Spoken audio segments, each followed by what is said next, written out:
Hey guys, so sorry I haven't been making videos in a while, but I really don't have any other explanation as to life loves to get in the way. Also, I'm sorry if you do not like my attire, but I'm currently fighting off a headache. Damn you blasted sunlight. So, with all that out of the way, I hope to get back in the saddle and start making content for you, my lovely viewers. So what does the internet have for me today?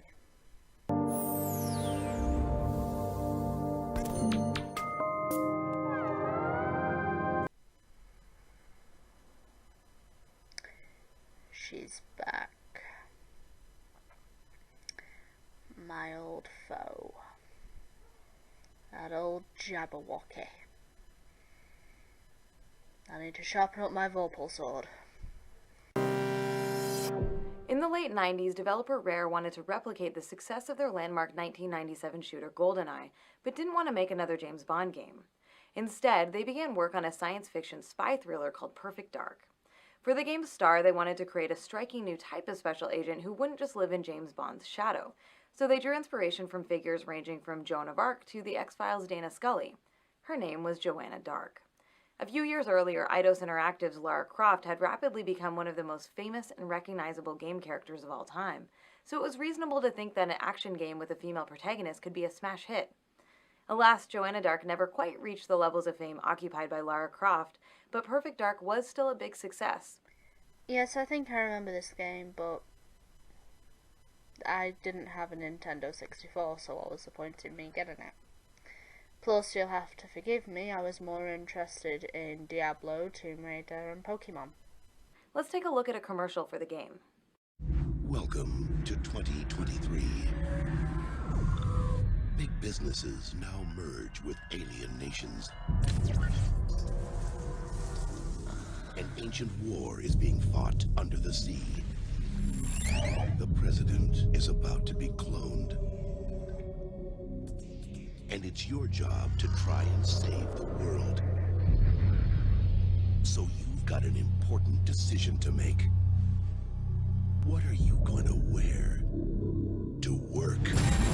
From the team who brought you GoldenEye for N64, meet Special Agent Joanna Dark in Perfect Dark, where you'll find out that the only person man enough to handle a job like this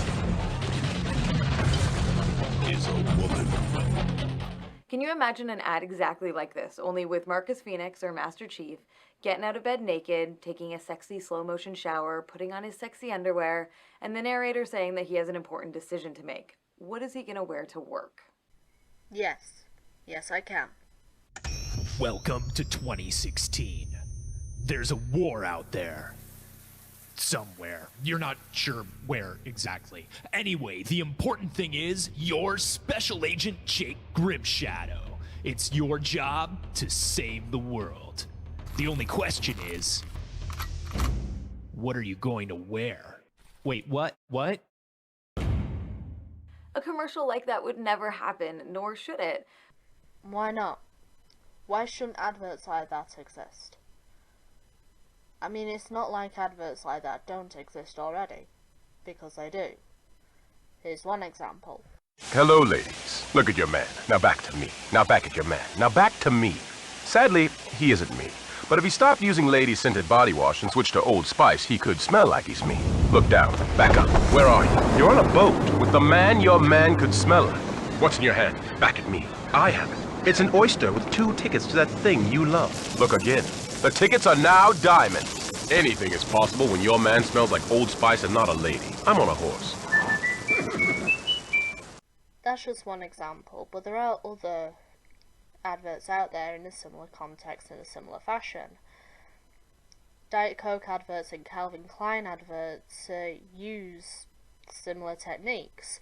If I was to use the feminist terminology, they objectify the male body for a presumed straight female audience. They use the male body to sell products to straight women or gay men, whatever you fancy. So adverts like that already do exist. My question is, why shouldn't they? It's equality, right? But Joanna is treated differently than her male counterparts. Even though Perfect Dark is a first-person shooter, and as a result you rarely see her in the game itself, by focusing on her getting dressed is adding encourage players to think of Joanna's appeal as being rooted in her sexual desirability rather than her skill as a special agent. That's a bit of a stretch there, Anita. You see, I would actually say that this trailer is doing more for female empowerment than you're giving it credit for. You see, when the narrator is saying, "What are you going to wear?" the full sentence is, "What are you going to wear to work?"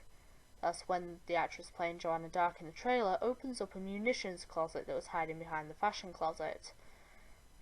And at that moment, this tells me that Joanna Dark is meant to be a very skilled woman who has had a lot of training, just from the vast array of weapons that we actually see on the shelves, or on the rack. We see pistols, submachine guns, assault rifles, we see a lot of weapons. Now, Joanna Dark would have had to go through a lot of training to actually be able to use all of those weapons. Also, what you mocked in your little animation, the narrator actually gives us an idea of what we might be fighting against. This also lends a bit more to the characterization of Joanna Dark. The narrator is saying that in 2023, big businesses are aligning themselves with alien entities or alien companies, and they are now planning to clone the president. Just what sort of training would have Joanna Dark needed to go on a sort of mission similar to that? I would say more than special ops. So Anita, this trailer is doing more for female empowerment than you're letting on. A character's clothing is one of the first things we notice. It's an important part of our first impression of who that character is, and as such, it's a way for designers to immediately communicate to players what is most important and noteworthy about them. Female heroes in video games might be special agents or soldiers or treasure hunters by trade. They often find themselves in dangerous, physically demanding situations, fighting off bad guys and saving the world. They are typically performing activities that call for practical or protective clothing. But when we look at the types of outfits that female characters are made to wear, we can see that they're both sexualized and completely absurd. Ivy from the Soul Calibur games is a bold warrior who finds herself in battles where sharp, deadly weapons are being used and protective armor would be a must, but the clothing she wears, or lack thereof, is not exactly intended to keep her safe. Right, I'm just going to play a few minutes of a video that was produced by Liana K. It's a video about why Ivy Valentine is dressed like that in Soul Calibur. Basically, Liana can explain it a lot better than me. I will put a link down in the description below to the full video if you want to view it at your viewing pleasure. But take it away, Liana. Ivy is the first character many people think of when they hear the terms big-boobed bimbo or fighting fucktoy, but she's actually a woman in STEM. After the evil blade Soul Edge claimed the lives of her adoptive parents by driving them mad, Ivy taught herself alchemy and started making her own weapons. The weapon she uses in all of the Soul Calibur games, the Ivy Blade, is one she made herself, and when alchemy wasn't enough, she changed her major to sorcery. So basically, she's a chemist and a physicist, and all people seem to focus on is her biology. But yeah, what about that outfit? To really understand Ivy's outfit, you have to understand that the Soul Calibur games have a distinct visual language. Color schemes and armor types all indicate connections to various characters. Her claw-like left hand links her to Nightmare, and the purple and gold color scheme links her both to Cervantes and Voldo. Her link to Voldo is especially strong since both their lives are really not their own, thanks to their connections to various characters obsessed with the evil blade. The bondage gear literally symbolizes bondage, but while Voldo symbolizes allegiance, Ivy symbolizes deliverance. This isn't just my opinion. This is actual canon. What seems to save Ivy from Voldo's fate is that Ivy makes her own choices. She's the dominatrix instead of the submissive. She's willing to sacrifice morality, dignity, and even her own life to destroy the evil sword that destroyed her family. While Voldo is rendered blind and both hands are taken up by weapons, Ivy remains more human in appearance as a symbol of the fact that she still makes her own choices. There are also small flourishes in Ivy's costume in common with the character Tira, who's also linked to Nightmare and also was an adoptive child. Both these characters tend to be portrayed wearing cuffs and collars, but Tira tends to have these cuffs symmetrically on both arms. Again, this symbolizes how Tira submits to Nightmare while Ivy fights him. Tira is tasked with destroying the good sword, Soul Calibur. Ivy chooses to devote her life to defeating Soul Edge. Again, Ivy's deliberately sexualized aggressive costume juxtaposes with Tira's more cute or childlike appearance. Tira is a girl, Ivy is a woman. Tira is torment, Ivy is deliverance. None of these visual metaphors would be possible if Soul Calibur was restricted to modest costumes. There would be no way to differentiate Ivy from the female characters who are totally free of Soul Edge's influence, like Sophitia, Cassandra, or Talum. These characters stand for truth and purity, whereas Ivy must drag herself out of a corrupted state. But to do so, she must cast off the traditional feminine virtues of modesty and passivity. She's an anti-hero, and the negative associations with her obviously sexualized appearance play into that. Cammy from the Street Fighter series is a British Special Forces operative whose thong leotard does a better job of calling attention to her butt than of offering any kind of protection. But what you're forgetting to mention here, Anita, is that Street Fighter also treats some of its male characters just like it treats Cammy. Jessica Sherowat from Resident Evil Revelations is a member of the Bioterrorism Security Assessment Alliance and regularly faces deadly infected mutants in combat, but her outfits appear to be designed for... I don't even know. Yes, Anita, that is one of the costumes that Jessica has, but it's not the only costume. In fact, when we first meet Jessica in Revelations, she's actually wearing this.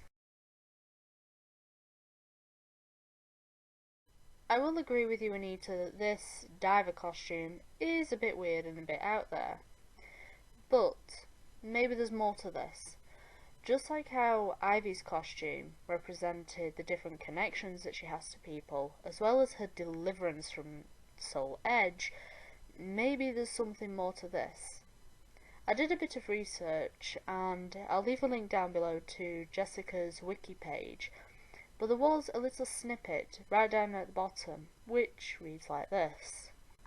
A former FBC agent, Jessica disappeared together with Chris as partners in a bioterrorism investigation. Her distinctive wardrobe leaves no doubt as to her extroverted nature, although her thrill-seeking attitude often causes friction within the BSAA. As she is highly intelligent, perhaps her belief that a certain amount of danger makes a woman more attractive can explain why she persists in her behavior. And this is just a small fraction of the vast number of female characters who are forced into impractical and objectifying clothing while in dangerous situations. You will learn respect. You're a fool to come back here. All right, let's begin! Victory. And instead of donning a breastplate, you dash into battle shirt open, navel and whatnot exposed. I like how the last clip in that little montage was of a female character getting told off for not wearing proper attire. I mean, she could have had a reason for doing that. She could have woken up, found out that there was a battle going on, she just put everything on and then rushed out onto the battlefield. She didn't have a care. But now she's getting told off for not wearing the proper protection. So the male character is ticked off because what if she got hurt? What if she died? He's trying to protect her and she just went running out like that. So she's getting told off for not having a breastplate. Because clothing can shape our first impressions of a character and has a tremendous influence on our sense of who they are every time they're on screen, sexualized outfits can contribute to what's called the hypersexualization of female characters. Hypersexualization in the media occurs when a character is designed to be valued primarily for their sexual characteristics or behaviors. In hypersexualized characters, these attributes are highlighted above all else and made the center of attention. No, you're wrong. Now, I will not deny that there might be a passing thought of wow or whoa, but then we think of other things.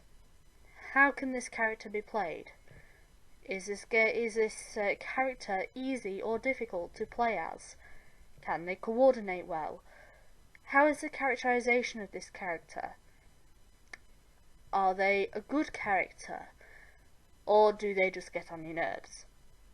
Lots of things can go through a gamer's mind when we play as a certain character. I'm sure if people were to play Soul Calibur and they picked Ivy, they're not picking her just for her boobs. They're picking her because they want to see if she can coordinate well in a fight, if she can play well in a fight. And if she can, they might keep on playing as Ivy. It's the same thing with Cammy. Can she coordinate well in a fight? Can she beat certain characters? And it'd be the same thing if I was to choose a character like Hildy.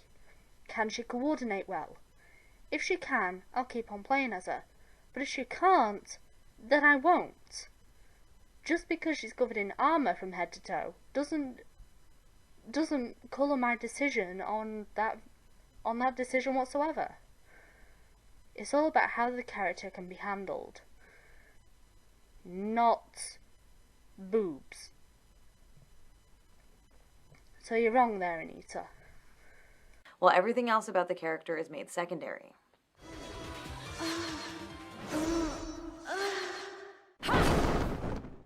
Games and other media often work to frame this sexualization as a positive thing for women. They blur the distinction between female sexualization and female power, and as a result, sexualized female characters are sometimes celebrated for being perceived as owning their sexuality in a way that's empowering. But it isn't actually empowering, because the sexuality these characters exude is manufactured for and presented as existing for the presumed straight male player. So, female video game characters can't be confident in their sexuality, can't be unapologetic or unashamed of their body, can't be strong because it's made for the straight male gamer. Even though women might actually like these characters. Bayonetta is a quintessential example of such a character. When the camera caresses her body as it does in the opening scene of Bayonetta 2, establishing the player's relationship with the character, she's frozen in time, the passive object of the male gaze. The camera is putting her and Jean on display for the player, breaking them down into what the game is communicating is most important about them, their sexualized parts. Anita. The second character that was alongside Bayonetta in that small clip you featured was not Jean. That was Bayonetta's mother, Rosa. It would be nice if you did some research into the game before you criticised it.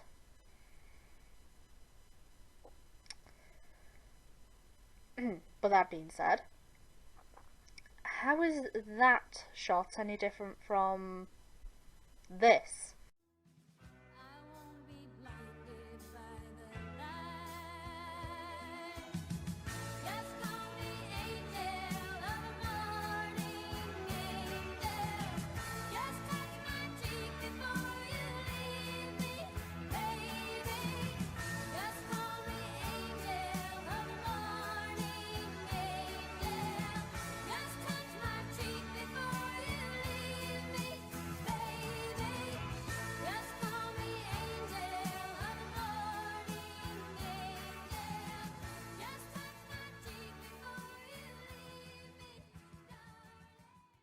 And just as a side note, Deadpool is the best movie ever. And when Bayonetta starts moving, it's the player who has the power to control her sexuality as a weapon throughout the game, both literally and figuratively. She has an assortment of special moves called torture attacks, which involve devices meant to suggest BDSM and look like something you might expect to see in an exaggerated stereotype of a sex dungeon.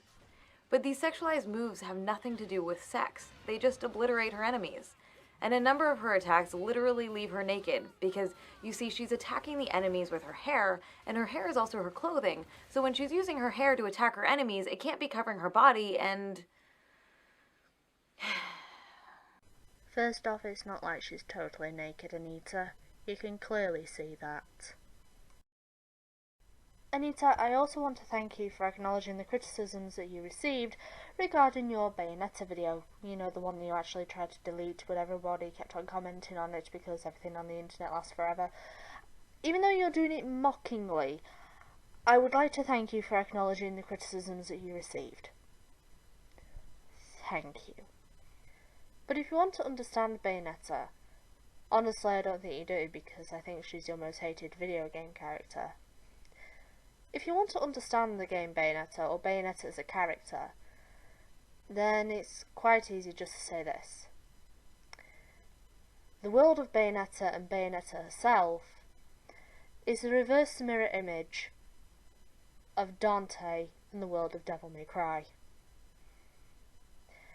You see, whereas Dante is a not-so-serious character in a very serious world, Bayonetta is actually a very serious character in a very not-serious world whatsoever.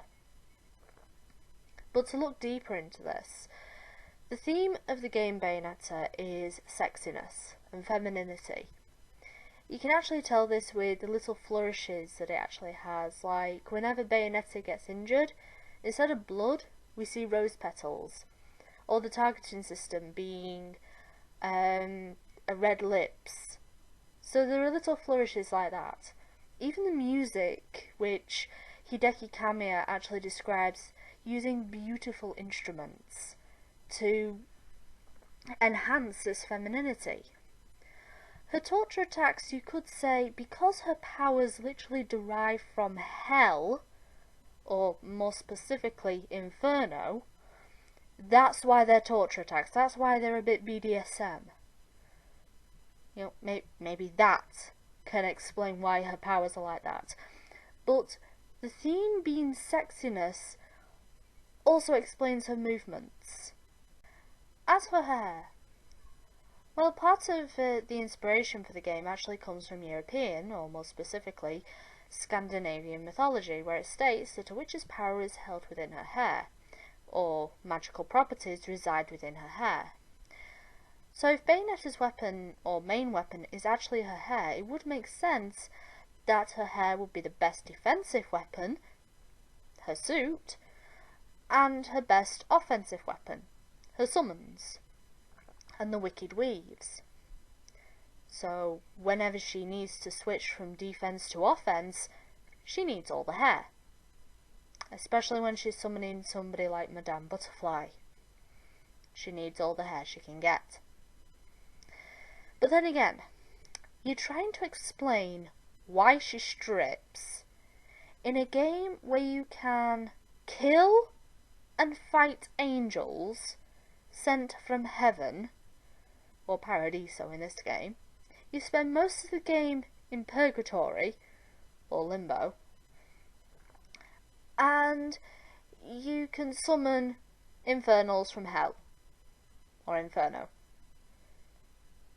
and a lot of other weird things that go on in this game. You're trying to explain why she strips, or the fact that she does strip, in a game where everything is just really weird. I'm sorry, but Bayonetta is simply one of these games where it's good just to shut off your brain and go with the motions. That's all it is. In these ways, the game deliberately links Bayonetta's sexuality to power, selling a version of sexual objectification that we're all supposed to feel good about and find empowering. Every aspect of Bayonetta's existence, from the way the camera is magnetically drawn to her sexualized body parts to the pole dance reward for completing the game, is expertly designed to be sexually affirming and satisfying for a presumed straight male audience. Again, the theme of the game is sexiness and femininity, and I'm sure there are many women out there that can appreciate Bayonetta's character and not just men alone. But I believe that Bayonetta is a good character to point to for female empowerment. The character herself is confident in both her body and her skills, and I'm sorry, you would need a lot of skills to fire 4 pistols, 2 of which are on your feet. But I believe that she is a good character for female empowerment. To have confidence in yourself, to not be ashamed of your body.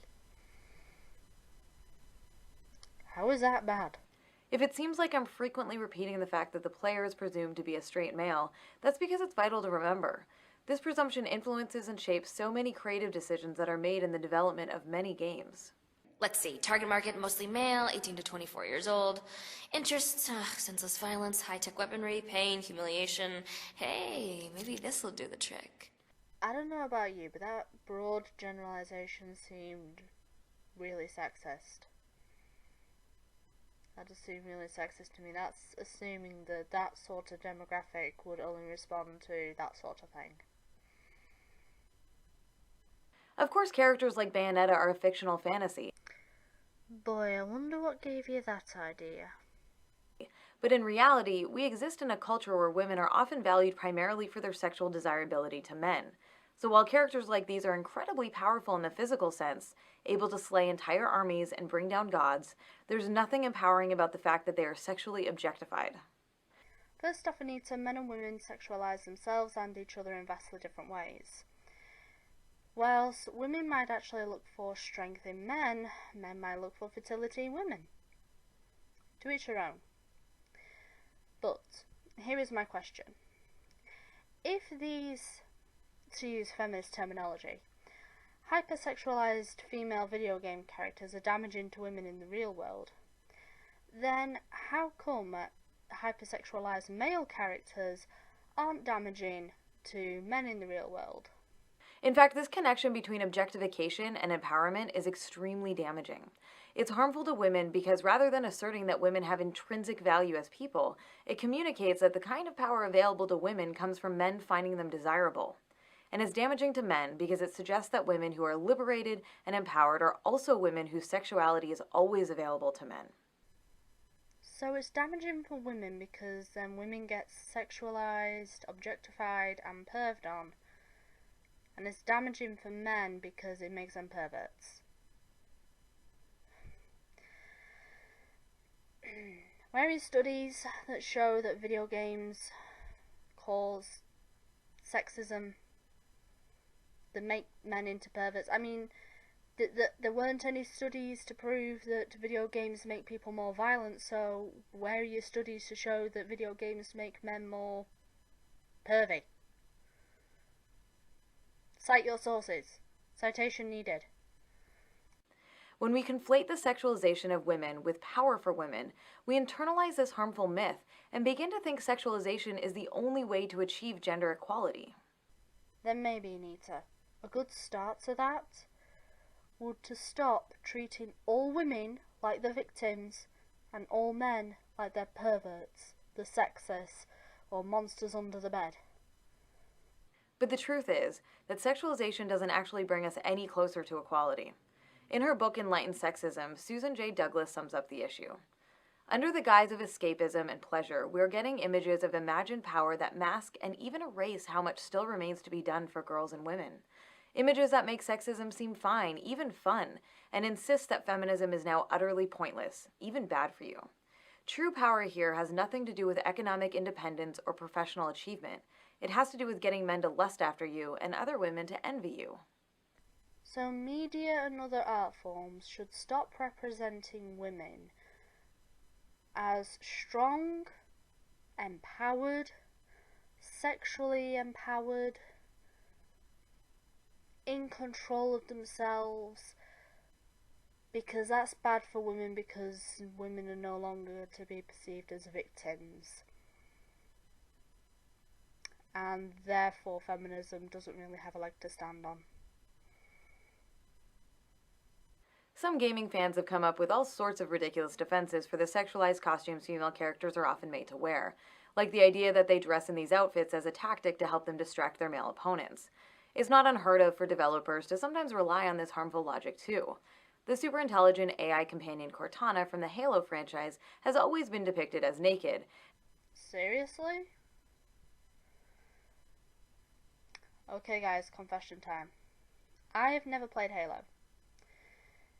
Of course I know of a few characters, Master Chief, Cortana are the main ones that come rapidly to mind whenever I see them.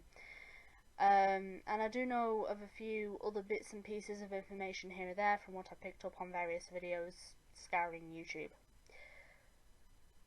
But any Halo fans out there, if I get anything wrong at all, you are welcome down in the comment section below, or even the YouTube messaging system, to basically berate me in whatever fashion you wish.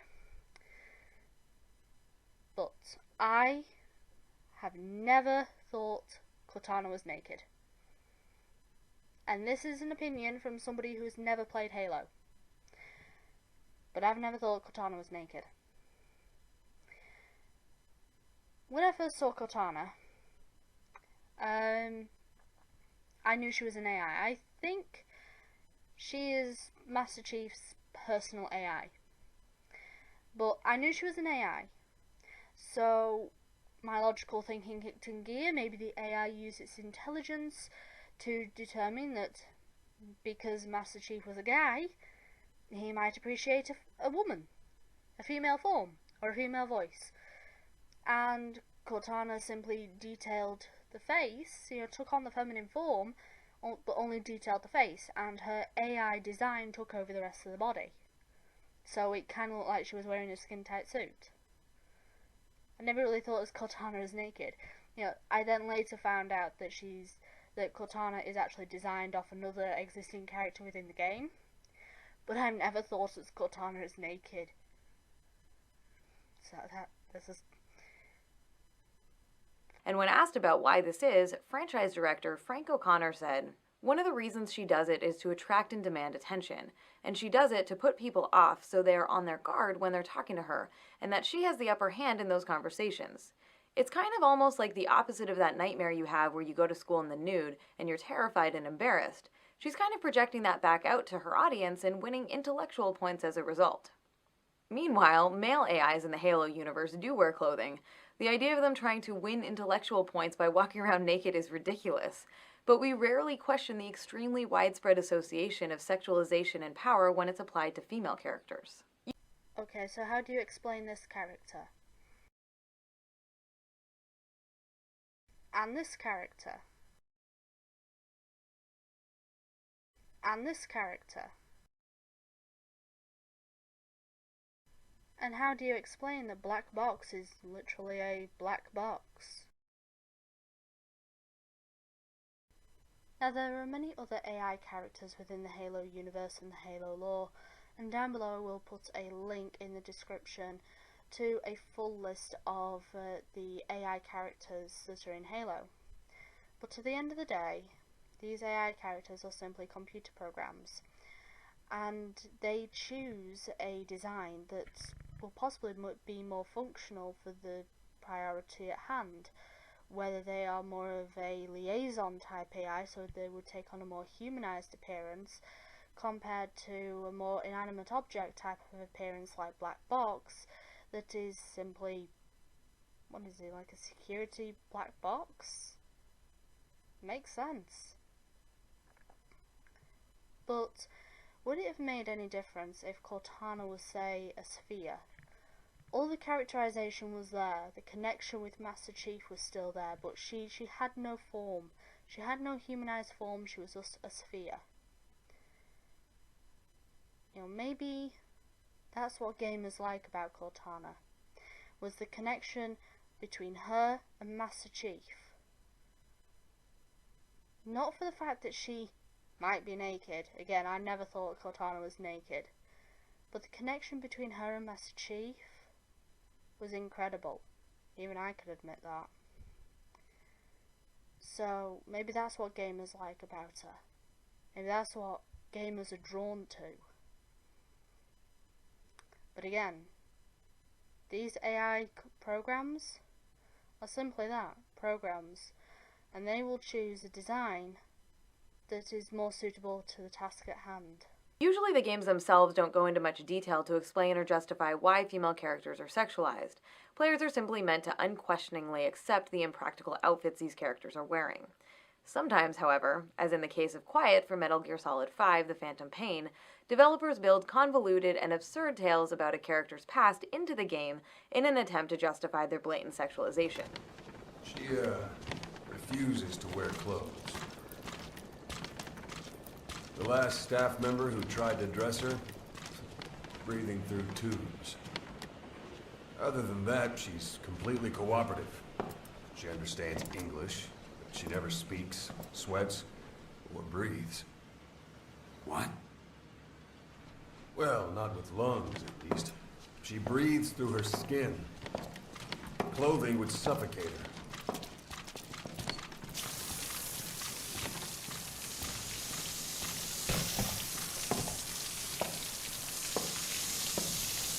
Showers are okay, but she can't be submerged.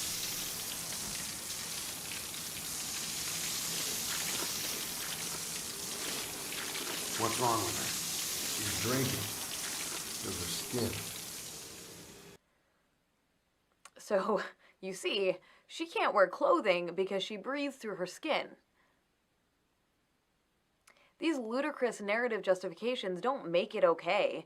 Regardless of whatever absurd explanation a game might provide, it should go without saying that the only real functionality of outfits like this is to titillate the presumed young straight male player base. I'm just going to borrow a phrase from the Broner community for a moment, yet change it slightly. It's Kojima, don't question it. I will not deny that quiet is weird. The fact that she breathes and drinks through her skin makes me question on why the hell does desert sand not bother her then. But the thing is, Metal Gear has always been weird. It's always had that flair of strange, the spice of weirdness. We've had a villain that can literally read your memory card and mock you for it. And while you do battle with said villain, he makes the pictures of the executives laugh at you. We've had a villain where this psychotic soldier fires bees at you. And Cyborg Raiden takes out what I consider to be the equivalent of 5 or 6, maybe even more tanks with a katana. It's always been weird. Metal Gear has always had that weird. Quiet simply adds to that. Quiet is the next spice of weirdness on the spice rack that is Metal Gear. But to answer your question as if this is okay as to the reason why, well, yes, it is okay. Metal Gear at the end of the day is a video game. Imagination, as weird as it is. Also fiction, sci-fi. That explanation is perfectly fine. As an example, let's look at another form of media. Literature. And we'll take one of my favourite book series, the Percy Jackson series, written by Rick Riordan. Now in the first book, Percy Jackson and the Lightning Thief, Percy's actually trying to find out how they get to Mount Olympus. And he thinks that Mount Olympus is currently, well, in Greece. Logical thinking and everything. But then he finds out that it actually resides on top of the Empire State Building. When asked how the hell does it reside on top of the Empire State Building, the explanation given is, basically, Mount Olympus moves to the epicenter of culture. And since the epicenter of culture is in America, Mount Olympus now resides on top of the Empire State Building. Is that a reasonable explanation?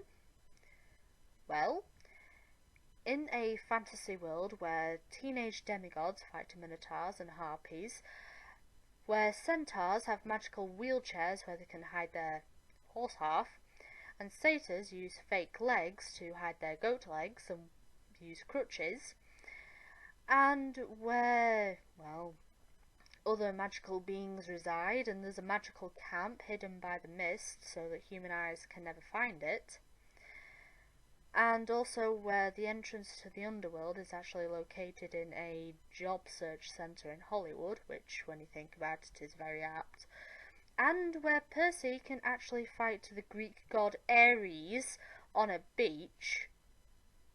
Yeah. Because it's fantasy. So, the explanation as to why Quiet is dressed like that? Because it's fiction in a world of fantasy? And as weird as it is? Yes. Out of all the arguments that are tossed out to defend the impractical and objectifying clothing that women are made to wear in games, there's one in particular that I hear the most often, and that's perhaps the most pernicious. That argument is, maybe that's what she wants to wear. Which is ridiculous. These women are fictional constructs. That means they don't dress themselves or pick out their own clothing. And I can't believe I have to say this. All these visual designs are deliberate choices made by the developers, and they serve a specific purpose. They communicate to straight male players that these characters exist primarily as sex objects to be consumed. Yes, Anita, some characters are sexualized, both men and women alike in video games. But if those same characters didn't have a skill set, characterization, or depth of character, and they were just sexual for the sake of being sexual, gamers, no matter who they are, straight male gamers, straight female gamers, gay gamers, lesbian gamers, trans gamers, they wouldn't go anywhere near that character because that character would be freaking annoying. The game would be a dud because they don't want anything to do with that character.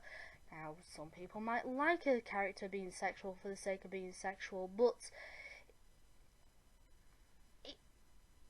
many may not. Many gamers like characters for good characterization, for a good skill set. People who play Soul Calibur wouldn't play Ivy if she didn't coordinate well in a fight. You know, if she wasn't a good fighter, they wouldn't play as her, no matter how much boobage she shows.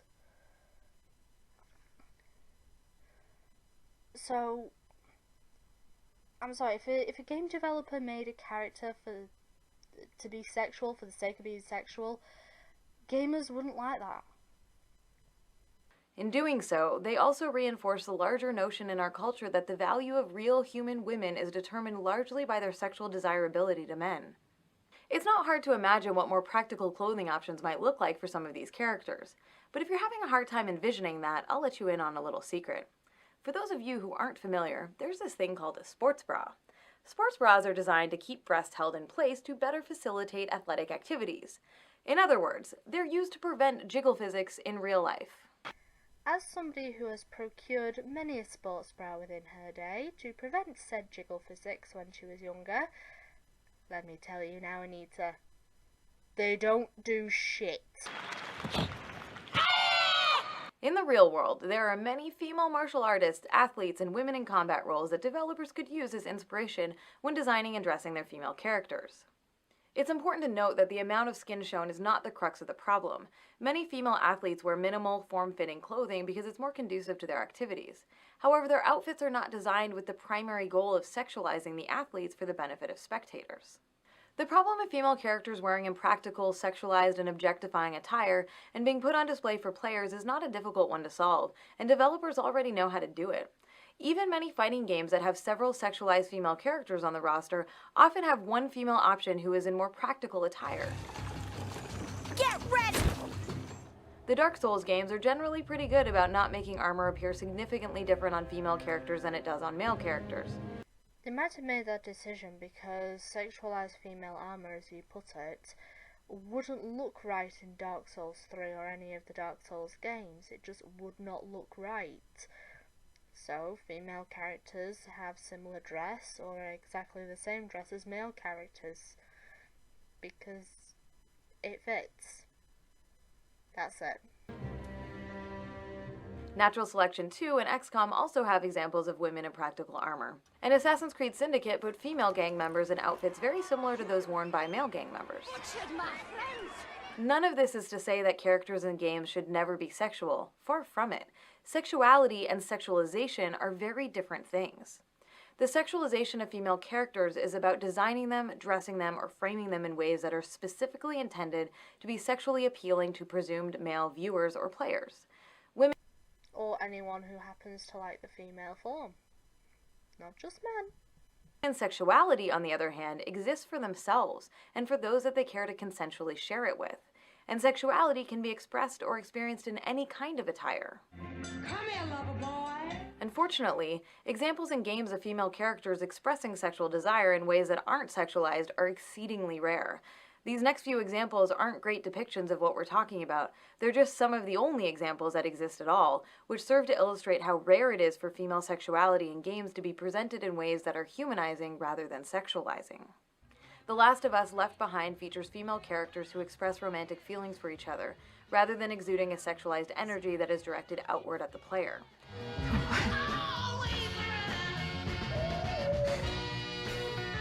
What do we do now?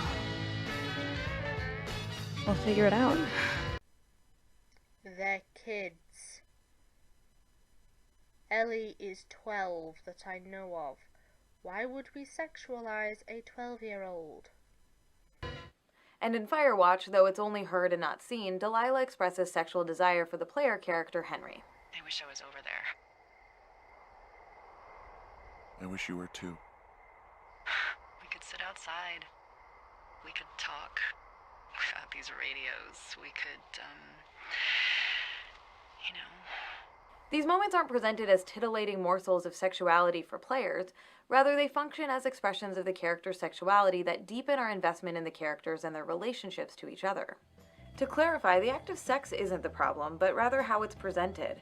I'd love to see great representations of healthy, consensual sex in games, but sadly, when consensual sex does occur, it's often presented either as a transaction or as a reward for player accomplishment, whether that accomplishment is completing quests or just choosing all the right dialogue options to get the sex cutscene to play.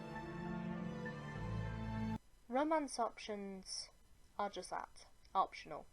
The player isn't forced to take them, they're not mandatory. They're a nice little side distraction from the main game. I personally like to do them because I like the little storylines that are involved. But if we were to take this notion that it is a reward for choosing the correct dialogue options with a game such as Mass Effect, then you can't just assume that the reward is only for a straight male player. Because here's one that rewards a straight female player.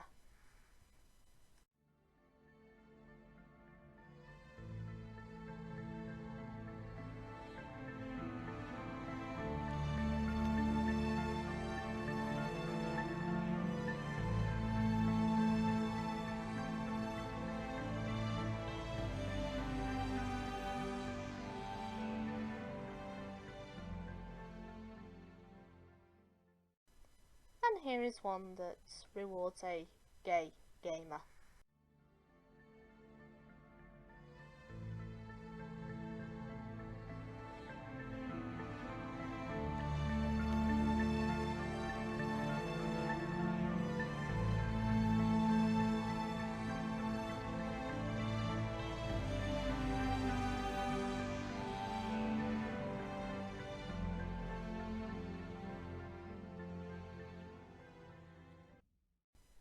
And for the lesbian reward, there is, for example, the Liara romance which you featured.